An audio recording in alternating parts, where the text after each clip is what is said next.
And good morning, Newton Falls. Hi, everybody. I'm Dave Lynch. I'm the city manager here in the city of Newton Falls, Ohio. And welcome to our morning update. We do this Tuesday and Friday mornings only.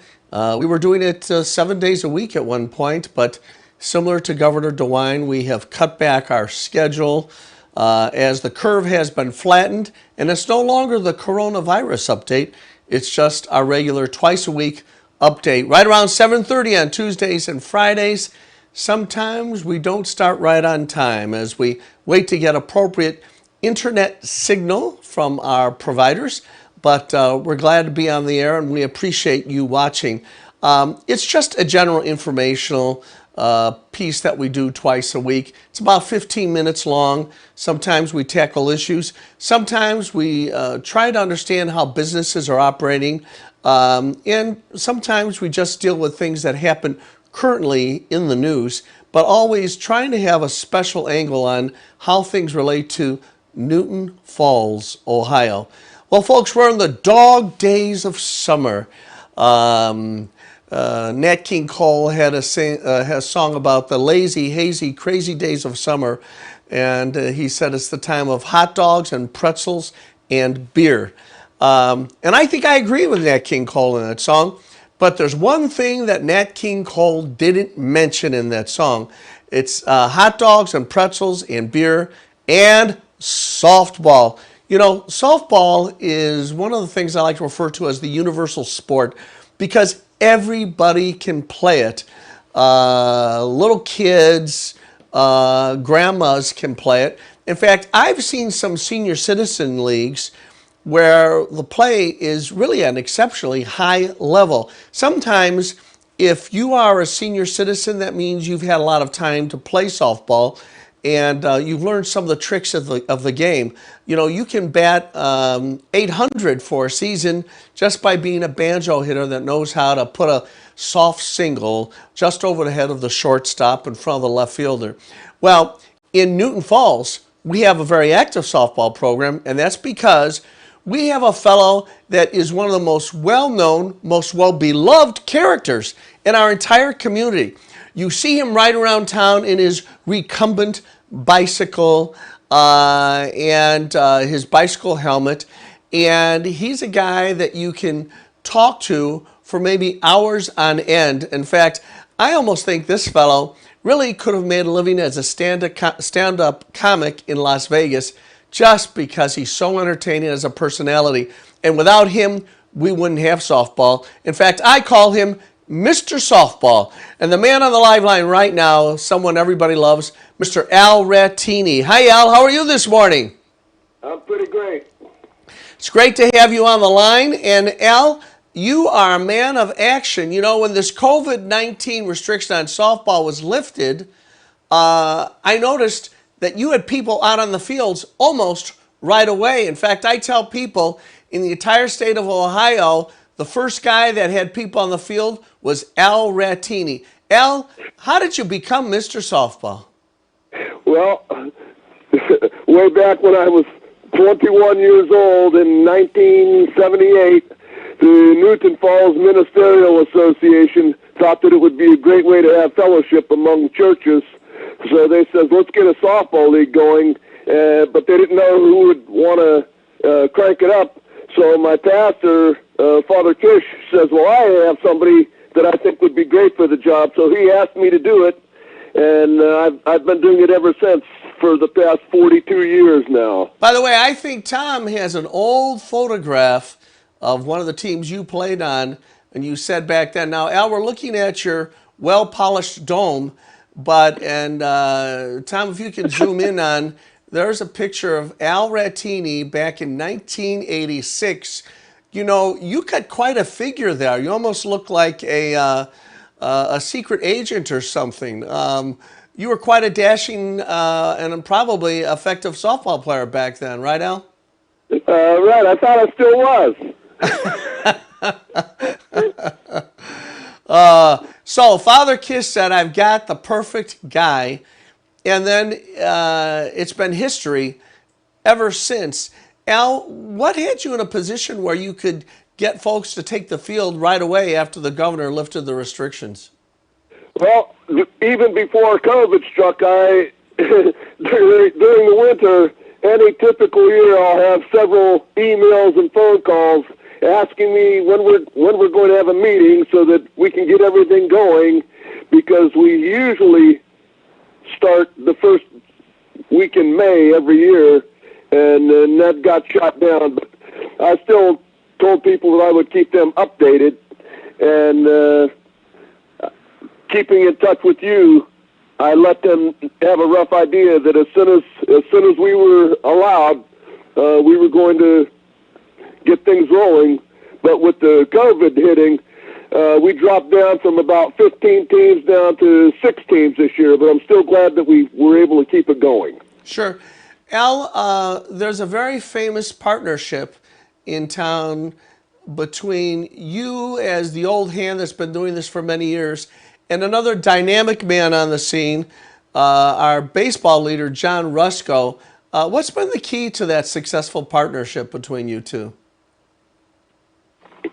Well, I really appreciate everything that John's been doing, because the Newton Falls youth has made a lot of vast improvements on the field, and the last few years I thought we've worked very well together, trying to work on the fields and sharing and seeing what needs done and what's gone well. Sure. Hey, Al, tell me about over these many years that you've been Mr. Softball. Have you got any good stories? What kind of crazy things have happened over the last 30 years? Well, that's Keep it clean, Al.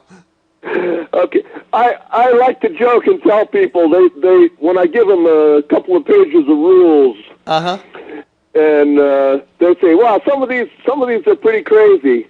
And I said, "There's always a story behind every single rule." But the league might have existed for 1 year before I took over. And I remind people that the first year that was we had a couple of women that played in bikinis, and we had a couple of teams that liked to bring beverages that weren't they didn't belong in a touch softball league. So anyway, it was just a little bit humorous, but we cleaned all that up, and. Well, I appreciate you cleaning it up, but moonshine and bikinis, it sounds like an interesting afternoon and or morning. Did these girls actually play in bikini swimsuits? Say that again, please. Were these girls actually playing wearing bikini swimsuits? Oh, yes. Oh, yes. Oh, yes. And some of the players said to me, we don't think that fits here in church softball. And I says, neither do I, and we're going to make sure that doesn't happen anymore. So, yeah, okay. I'm sure Father Kish had something to say about that when he heard about it.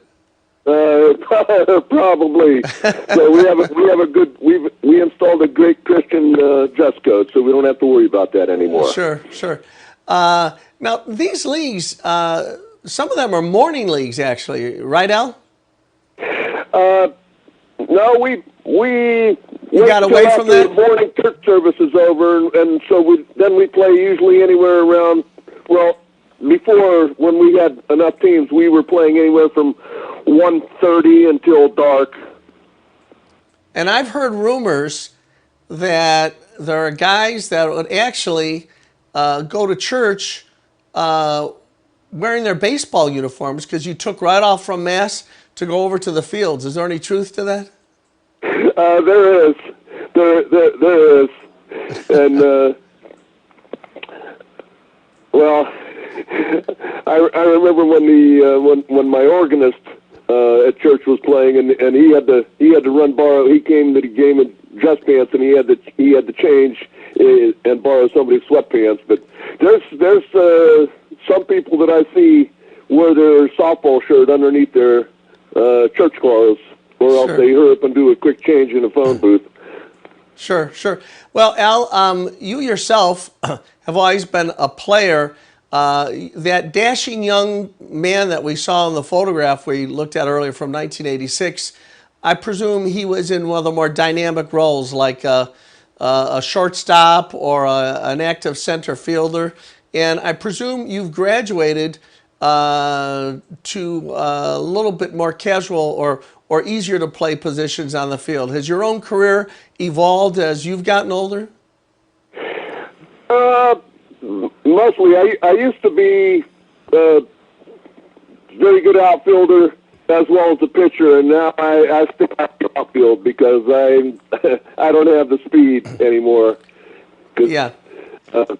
I would need a rollator to race those balls down now. Yeah, there's a great song by Peter, Paul, and Mary called Right Field. Have you ever heard that song? No. All right. Well, I will get it for you one day, but it's basically the story of the fact that the right fielders, you know, Al, when you're doing pickup games, the person that looks like they're the least athletic goes into right field. In fact, in hardball, they realize some of that as well. But in softball, people don't realize the catcher is a really important role in softball, right? It's not just something for the ill-equipped person. Is that a fair statement? That is a very good statement. Catchers are important. All right. Now, how have you been able to organize the league in terms of the umpires and that sort of thing, given the fact that you had to sort of quickly throw this back together again? Have you been able to get all the officials organized and been able to put the thing back together? Yes, and with the COVID, we even made sure that I implemented a plan where we moved the umpire far back, probably about 10 feet back, and we also moved the catcher off to the side, and then they come back up to the plate only when there's a play involved, so to keep everybody separated. All right, so you've got some unusual rules. I've umpired probably more than half the games myself when I'm not playing. Okay. Al, tell me about how do you handle things in terms of social distancing on the bench, and how do you manage that in the post-coronavirus era? Well, we don't have dugouts right now because they're being renovated, but everyone brings their own chairs and spreads out, and then a few people use the bleachers, and we make sure we spread out. Yeah. And I think that if anybody went by and watched, they would see that we do a nice job of keeping our distances. And when we have pregame prayer, we're spread all the way around the field, and then we kind of shout out the prayer. And we also eliminated post-game handshakes. So we really are living in a different era, aren't we, Al? Yes, and sometimes it's scary, but everybody that's still playing appreciates that we're able to keep going and still use intelligent judgment. All right. I guess here's one of the most important questions as we take a look at the 2020 schedule on the screen. Al, what about the ever-important post-game convening of the players? You know, when I played in leagues, after the game, you would always meet at some kind of local tavern and enjoy a cold adult beverage. How does the social part of this work after the games now, Al? I'm not sure what people do when the game is over, but because I know that a lot of them used to hit the local establishment, the yoga shop or the McDonald's or Arby's after the game. But I'm not sure what everybody does now, and they probably don't get to do everything that they used to do prior to this year. Sure. Well, the fact is, Al, that people had written off the season, but the moment the governor lifted the restrictions, you were springing into action, and we're just grateful to have you around, you and John Rusko. So, Al, you know, you've certainly earned the title of Mr. Softball Newton Falls, and I want you to know, people love you, Al. They just, you are, you're kind of a local celebrity. Have you noticed that as you go around town? I joke with people about that because I drove school bus here for 25 years, and I always tell everybody that I see, if you lived in Newton Falls, you us when you were little. Sure, sure. Well, Al, again, congratulations to what you've done this year, what you've done throughout your softball career, and may the good Lord give you many, many more years of doing it, not just for you, but for everybody in Newton Falls who loves Mr. Softball, Al Rattini. Good health to you and your family, Al, and thanks for so much for being on the show. Thank you. All right, that is Al Rattini, Mr. Softball. And you know, in Newton Falls, we do have sort of a, what I would call a cast of characters. We have some former politicians. We have people such as Al Rattini, who are always building things. John Rusko from the Baseball League, who's always building things. We've had the representative of the soccer groups in. And we have a great contingent of what I call the constant builders, people that are positive at all times and are constantly looking for ways to make things better and never asking anything for themselves. Well, we could use more of you. Well, thanks everybody for tuning in. That's another edition of the Morning Update. And as I say at the end of every single one of these programs, and here as we move forward in the dog days of summer, God bless America and God bless the city of Newton Falls.